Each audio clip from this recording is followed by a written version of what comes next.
ici sont la lumière des ouvriers et des paysans, ainsi que tout opprimé. Il n'y a point de doute d'abattre l'exploitation et de créer une juste société. Notre serment est de ne jamais échouer. En joignant toutes nos forces en un vaisseau, que l'on bien nous armes dans nos mains. Car ces CPP-ci sont la force du peuple, dans sa noble cause jamais de spoliation. Notre lutte revendique nos droits, quoi qu'il en coûte, jamais de servitude. Pour les opprimés, la révolution est un rempart. Son ultime fin est que le peuple gouverne. Ta la la la la, ta la la la la, ta la la la la la. Peuple congolais n'est jamais reculé. Nationaliste, allons de l'avant. Jeunes du pays, avançons, avançons. Intellectuels et soldats, avançons. Femmes et filles, allons de l'avant. Peuple congolais, ne jamais reculer. Ta la la la la, ta la la la la, ta la la la la la. 53 ans de lutte, 53 ans de sacrifice, 53 ans de dur labeur, 53 ans de sauvegarde des idéaux de Mzee Laurent Désiré Kabila.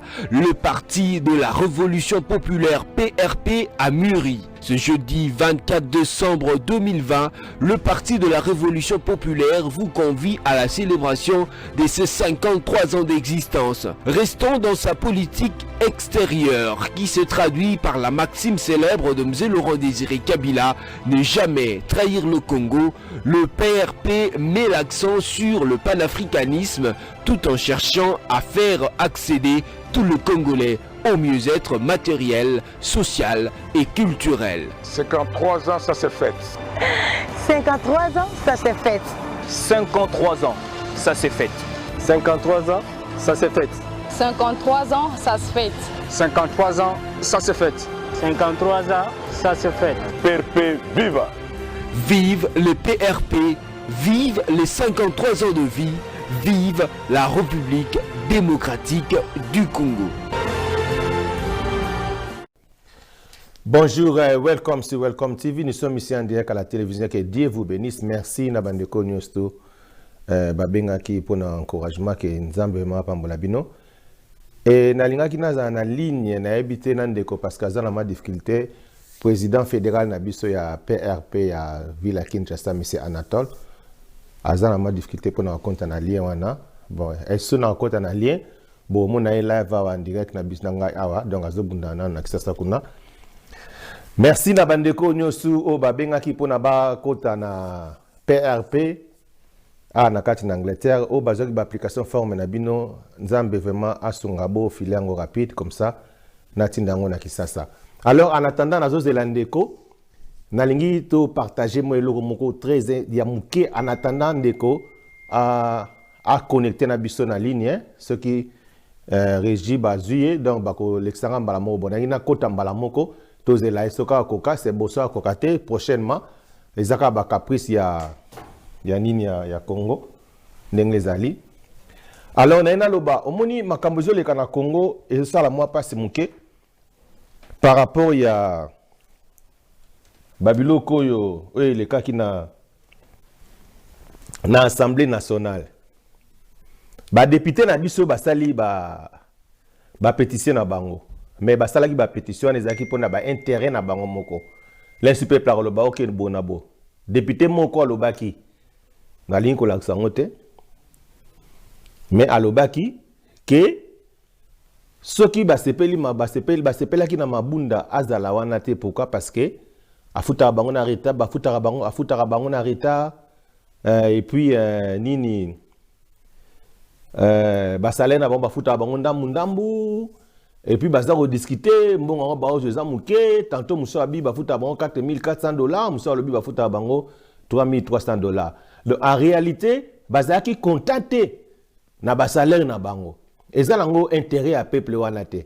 Mais na end of the day bazo bosana makambo nosu bazo sala wana Nzambe aza souverain nzamba mona wanyosto. Poza nango te ke no ba osala ngo pona intérêt na bango, intérêt ya population non. Ba osala ngo ka pona intérêt ya bango moko, pona ba salaire na bango bon. Na lingi vraiment na kota ngo te parce que ça le ka mettre ba distraction.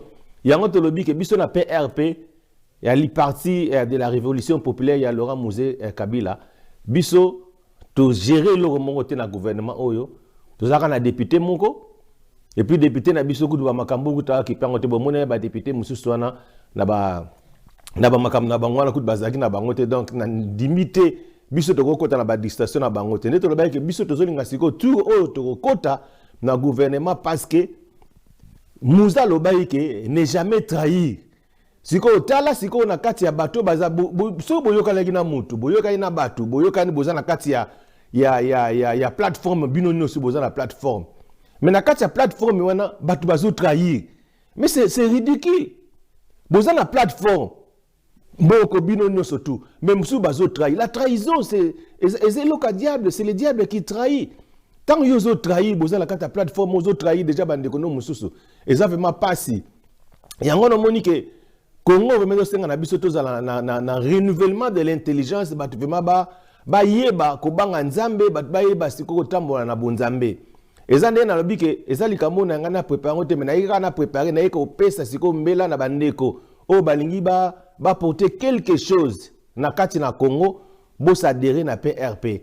Nde na lobi ke naza ko recruter pasteur azo recruter batu na kati na diaspora awe surtout mingi na kati na Londres awa o balingi ba s'adhérer na PRP baya bo bengi ube bo komika na WhatsApp nango baza na WhatsApp na ngai ubi na Facebook bo komika yes na besoin na s'adhérer na otine na bino application forme bo filer yango na des photos na bino na tini na kisasa bo s'adhérer comme ça bo pesa pe ba idée na bino po na mboka na biso ebonga ndena na bike biso toza na besoin mboka ebonga ekobonga kaka teke na ndenge ba député ba ochaka ba mubulu wana te.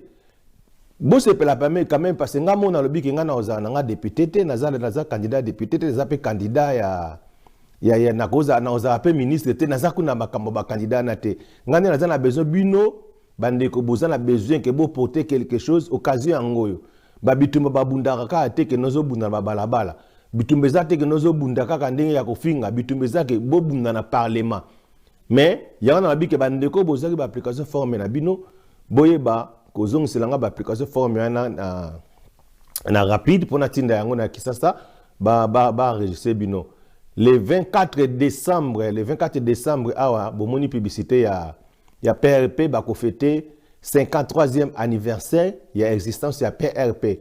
Donc 53e déjà ils a déjà belé ça fête quand même ba ko fêter 53e anniversaire bato bazana kisasa ba ko fêter yango to mona ba image et puis na pesi sous merci na bandeko baotala Welcome TV na YouTube pour na bikeso na sisi na kotsa na YouTube batu pena bakomi kotala lensu bandeko musu balinga otala te mais lelo pena batu bakomi otala na tala ki dernièrement na moni na ba Facebook plus de 10 000 personnes batali déjà donc c'est bon ndengeza awa donc so na sisi pena na kotsa batu baotala yo lemsu ndeko musu zoza quand même que non so za na motema mabe alinga otala ngati na Facebook na YouTube kasanisi peut-être que YouTube afuta batu te YouTube afuta hanete nazoza ba 10 000 comme na YouTube te bafuti nga combien rien bato basala ba 100 000 botu na bango so bafuta ba ko YouTube afuta na ete donc ozana na motema pasi te lemsu ndeko mo abaki anake otale na YouTube na otala kana te bena ko se suivi bototi kama mitema mabe wana tolongola ba divergence toza nango toza na esprit moko ya mo ndena lobi ke moni programme oyo ndenge ezalaka ke ntango ozosala mission na yo oyebi ke na osala émission na osala bo oyo ndenge eza awa nazo ko improviser donc fallait donc des akena na moso la bina te ya bino pe bolinga ba kamba bible te mais ndeko moko la bena nga pasteur pour na mboke bonga il faut ote akaba tu Jésus Christ yango moto kolemba pe ka te mais pour na ote abatu Jésus Christ le ko eza nécessaire eza déjà amour il faut en amour tant muto aza na amour ya ndeko na ye akoyeba osala makambo mabe oyo to mona na ba parlement na biso te batu bazobunda batu bazo ezande ko mo lobi ko talaki nde bazo bamba na babiloko babi que ça se fait seulement na kati ya Congo yango to lobi ke na parlement mbalo il faut la parlement moko ya ko donc ba bongisa pe na makambo surtout et puis bato bazana ba plateforme wana il faut oyeba pena ko sélectionner pour déjà na kati ya plateforme bozala et ça la nga passe no kana posa olela bozala plateforme moko ba mususu ba trahir bazo futa bango ba $10,000 pour na signature ozomona ke baluka ka ba problème pour na ba futa bango mbongo et ça c'est la honte et puis siko ndeko moko bo na sepela na ntingi pululu a député oui aza député ye ba ebise pe aye azo mbongo mais aboyi enregistré yango abimisi yango polele ba député musu basiliki ba komi ko finga ye ono aza mwana soki mwana Selemba est-ce Selemba eza na ville ya Kisasa te siko mutu azo finga aza mwana Selemba ye journaliste wana ye kutabotama na Kisasa te siko na mutu abotama na Kisasa na Selemba na ko finga ka muninga na tango Kisasa ezala kala mutu ko finga muninga za mutu aza mwana Kisasa mais toza kutona te ezala botama na Kisasa te ezala place yo botami to kanaka te okanaki te ke obotama na mboko yo botama mais okanaki te mobotami wana siko yazo finga ye ke aza mwana Selemba ou tala zo copier bona boba n'importe quoi nyonso wana kanda parce que bango tout mutu tout o avotaki wana o ataki linzaka na ye azaki $10,000 na ye ndeko mususu kutu asalaki 38 moko boya ya fake oyo asinyaki osoma basala biloko wana sopo bazwaka bambongo ça c'est la honte mbongo ezokende pour rien alors que nakati na Kisasa batu bazana maite batu bana courante donc vie sociale eza pasi bozo distraire batu na ba pétition ça c'est quoi mabunda bolongoli mais atikali ka député mabunda ngo bolongoli azaka na kati ya parlement wana azana bino mutu ya kokota wana azalaka mutu ya ba plateforme na bino na otanga na koma parti mongo te parce que na moni ba parti muso za so otangi bo batu ba sepelite yana abike mutu oyo akota siko wana azaka muta plateforme ya mabunda oyo muta parti oyo mabunda uti siko bosali nini donc bo lukasu problème bo créer pour bozoka bambongo alors ba biloko ande tozo boya yango yo oyo zo bebisa mboka na biso o mboka zo kende liboso ta cause ya ba distraction oyo yango na yebisi bino ke occasion yango ye musée na partie na ye oyo ya auto prendre en charge il faut se prendre en charge tozo bokondi na biso bac na sens que ndenge za ba masolo musu stratégique ezali que pouvoir bagarda rango na fungola pouvoir bagarda rango moi tozomona ngo na Gabon président gabonais wana aza disable aza mutoyo azoloba te azotambola pe bien te mazaka président ya république bazo protéger ye azaka wana c'est depuis plus de 50 ans na Gabon comme mwana ya Omar Bongo bazala président na ngambu na biso na Congo Brazzaville président Sassou Nguesso azo postuler lisusu dona yepte so asala bambula boni na Congo mais batu bazolo beate mais siko soki biso beto sali alternance mais quand même faut pesa mutu quand même respect il faut bozala quand même na moteur malamu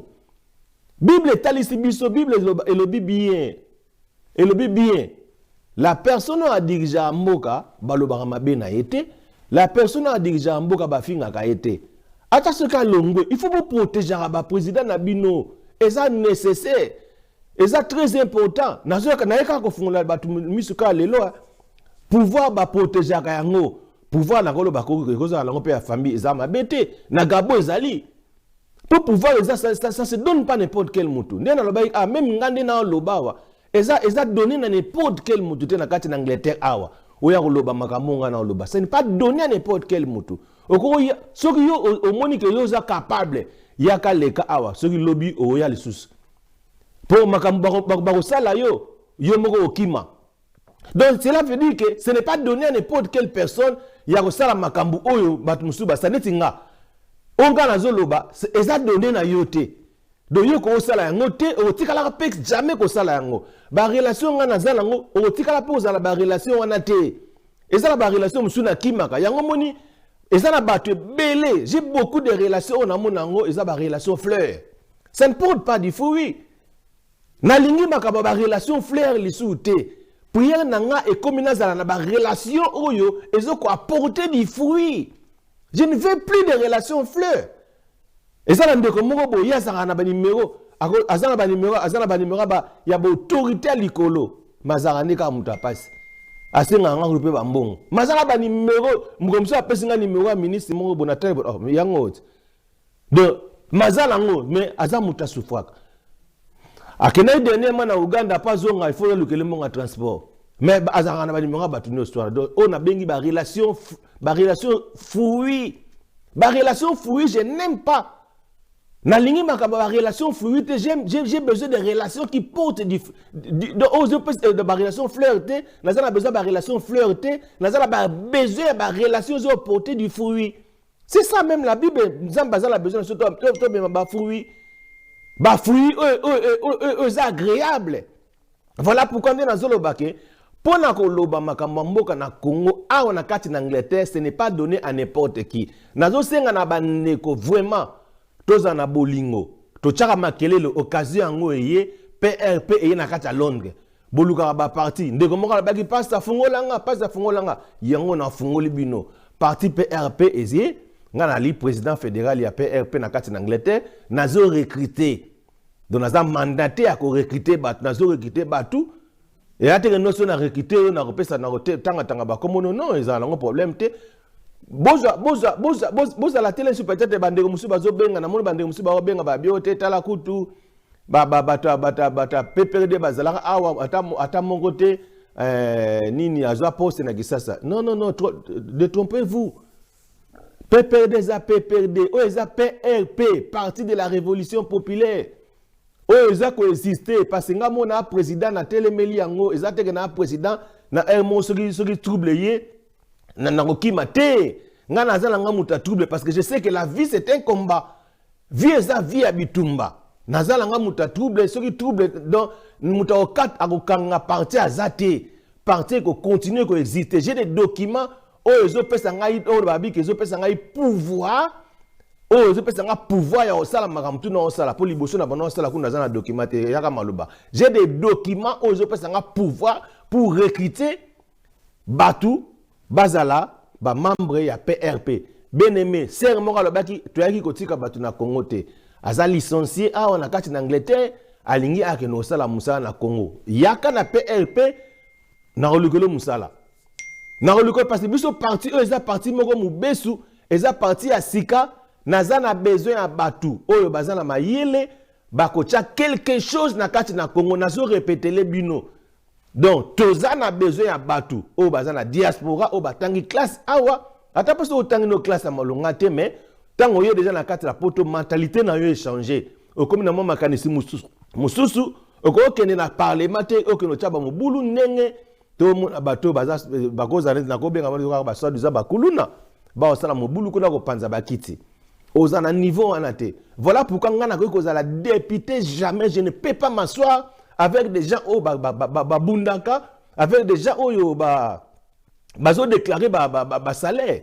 Naza nga très bien awa salaire ba futa ba député.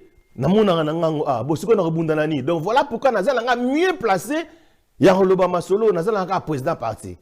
Donc je reste président du parti na sala makamuna ngai, na sala fierté ya Congo, na sala fierté ya parti na biso PRP. Non, c'est la fierté ya mboka nanga parce que je défends mon pays. Ndenge za na oloba na lingala, ceux qui banglais bazana bezo ba yoka yango ba luka interprète. Ba luka interprète ba futier mbongo pa luka interprète ba yoka pasteur azolo ba nini ba foot interprète na mbongo ekoti. Yango faut ko changer ba makambu même na parlement faut ko le ba lingala. tout le monde na Rwanda na parlement na bango ki muno na bango ki Rwanda na parlement na Afrique du Sud ki Zulu na parlement na bango pourquoi biso siko na kati na Congo toni ko lo bamunoko na biso te. Alors je suis vraiment désolé na makambo zo le kana mboka ndena lobi ke ndeko na si akale akoyi ko kota na ligne te na benga eta na silisa na ona na ba image awa bolanda ba image. Président Kabila kendaki na Kolwezi, c'était hier. Mais akeye ba yambaki na Kolwezi wana ezaki akeye moko terrible bazalaki belé on dirait président de la République na ligne na ola sa ba image wana te. Mais dans la sabino ka image moko ya moi meeting moko apesa ki ya muke après awa botala yango bongo na ozonga siko na préparer message na opesa parce que na bi ndeko fallait za na ligne dommage à quotité ça c'est ça passer nazana ndeko na ngai na moi na biso PRP aza ndeko na ngai atika na sepeli Stefia na raibise tala kota suka na tangi comme na moi na ye aloba anglais très bien to so la ngane anglais ye mutu azali soki na tindi link bosoki azana loko les en anglais ye aidaka atika ngo très bien allez et que n'arabie c'est comme on peut-être ma difficulté langage ezali ndeko lemsa comprendre depuis na benga ki na WhatsApp na ko benga na WhatsApp mais eza propriété que nous dans la télévision to lingi vraiment que non maramu tout il faut congolais azala ndeto lobi que congolais il faut mutu na ye ekola aye basiko que non ndenge za ba mania computer boye ba kota boye ba sala boye il faut to changer to longa na ba médiocrité voilà pourquoi na kata PRP tous on a besoin à bateau baza médiocrité tous le cause pouvoir té tous a parti notre que 53e anniversaire bazo fêter ango le 24 next week le 24 bazo fêter 53e anniversaire ngala on a parce que tout ça na kati en Angleterre et surtout na ba confinement na biso awa et aux ala ba image na rotier la bino j'avais d'autres images fallait na la kisame ezaki pour éviter na zolbake mais ndenge za awa na sepeli quand même na pesi message eleki nzambe vraiment pambola bino na lingi bino nyonso mingi bande ko nanga na kati ya PRP tozalaka malamu tozana bomoko en tout cas nzambe vraiment sunga batu na kati na Londres bande ko bozaki ba application forme na zo senga na bino bozongisa ba application forme na bino bo pona tina na kisasa na gada ngo awate na gada ba copie ba original ekenda na kisasa na tina na kisasa bozala enregistrer bo banga na bino te o se eloka mabete eza lisumu te au côté na parti politique eza nango mabete lobi pe koza na chance na yo ba nommer yo c'est normal pour parce que net lobi que PRP tout oyo to kozale belé na kati ya parlement. OK na tiki bino to na image bon na ozonga na bino R Martin Kibaba.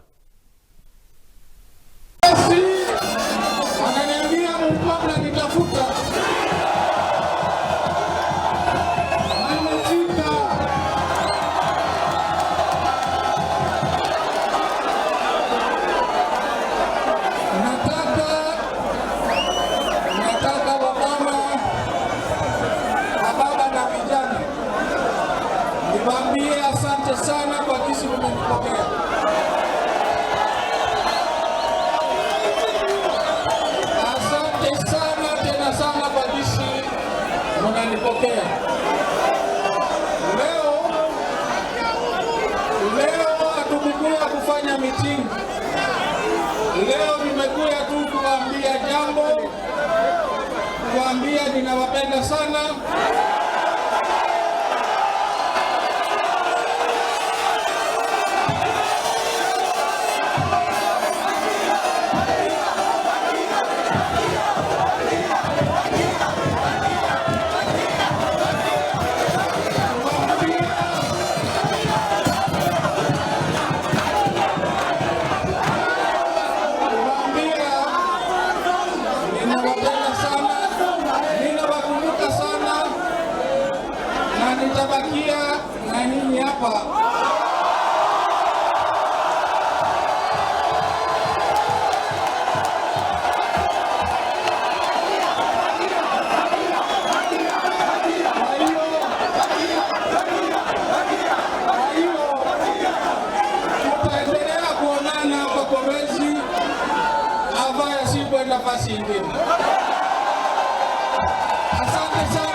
Asante.